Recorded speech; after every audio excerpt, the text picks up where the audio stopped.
doing with interviews, it's like, who wants to talk to us? I know. Why do you want to talk to us anyway? But we're grateful that you do.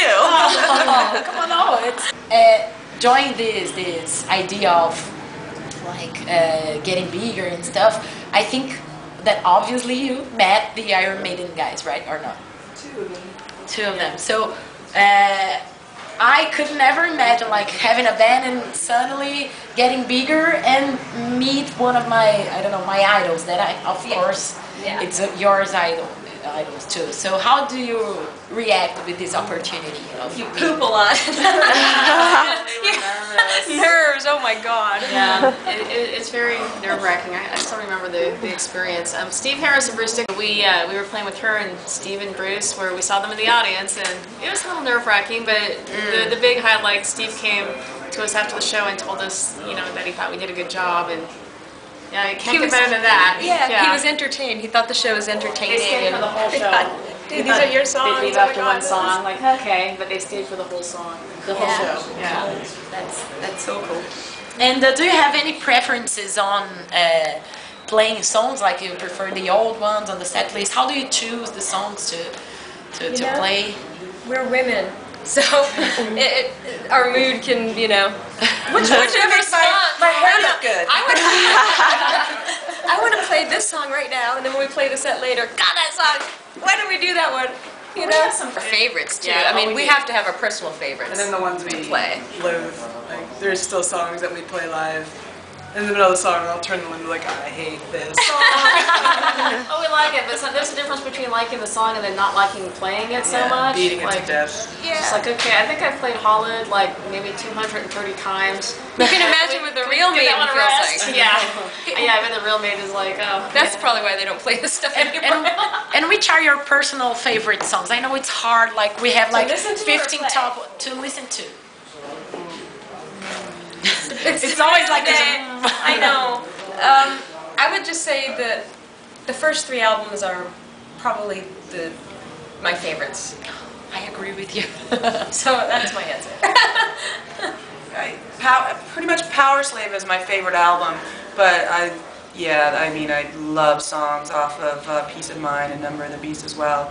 I really got into Maiden starting really with Bruce Dickinson and then went back and got into the Di'Anno era. But I can't just pick one. It's hard. And which one you don't like to play? Like these ones you played like for 1,000 times. Definitely Run to the Hills for me. Flight of Icarus. I don't know. Yeah. And It goes over very well. I mean, everybody loves that this, but song. it's Too just slow. I once heard that Steve Harris is not a very big fan of Flight of Icarus. Oh, really? So he said he doesn't like to play it live very much. No, I get, it's not that I don't like the song, but for Rhyme of the Ancient Mariner, there's so many words. Yeah, and I'm always like, inside I'm like, what's the next line? And, well, let's just say that, yeah, all right, I'll take if you'd like to hear an embarrassing story.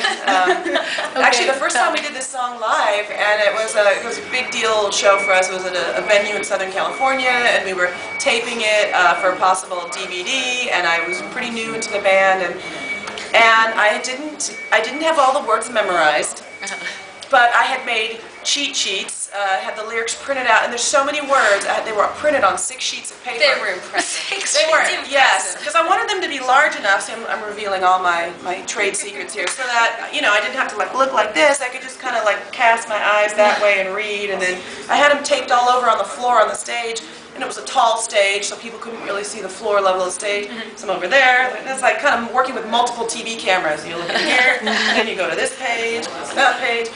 Only it's a big show, and we decided to have the really thick, dramatic, dry ice fog that just, you know, you've seen it pours out over the stage and then goes over the edge. Just rises a few feet up. I mean, just really thick fog, and it looked so cool, you know, for that song especially. And so we're like, you know, halfway into the song, and when it breaks down, and all of a sudden, here comes the fog, and I'm watching my lyric sheets being completely obliterated by the fog. And it's hard not to tell the story without actually physically reenacting it. I went to panic mode. I ran off to the side of the stage. I say to one of the crew, I can't see the lyrics, the lyrics, the lyrics. And I'm like, I've already read pages 1, 2, and 3. You gotta lift out, find 4, 5, and 6 and put them somewhere. And he's like, okay. So he runs out there, taking like a towel, the fog off the sheet so he could even find him, and he's like ripping him up and like pasting him over here, ripping him off the floor. It's so obvious, the cat's out of the bag. And then he runs back and I'm like, okay, but you got 4, 5, and 6, right? Because I'm done with pages 1, 2, and 3. He's like, I don't know. And so he had to run back again, and he had ripped up the wrong pages. And had to put up, the 4, 5, and 6, and by this time my mojo's completely gone, and I had to I wanted to just be like, I'm going home, but I had to come out everyone else on stage. I mean, it was right from the movie Spinal Tap. It was so ridiculous, and then I still had to come out there and be like, pull it together and just finish the song, and people were, it was nice. No one really said anything about that afterwards. It didn't make it into the DVD or anything. But it's a great blooper. It's a great blooper. So there you go.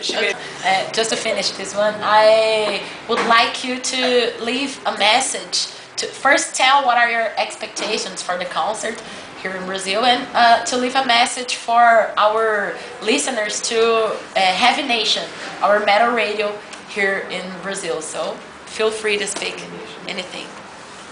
Well, I know, I've said this, the world knows it. Brazil is known for its relationship with Iron Maiden. Iron Maiden loves Brazil. Brazil loves Iron Maiden. So we know the fans here, they're going to keep us on our toes because they know the music, and they expect to hear it played right and performed right. And we love it. We love the challenge because we're fans too. So we're expecting a very knowledgeable audience, but just crazy, fucking wild, metal, passion, sweaty. Here you go.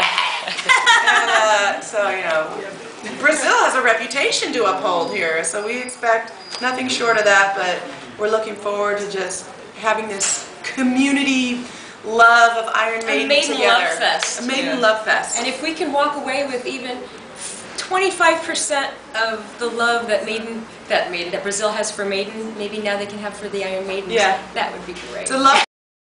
Okay, thank you very much for this interview. Thank you. Thank you. Okay.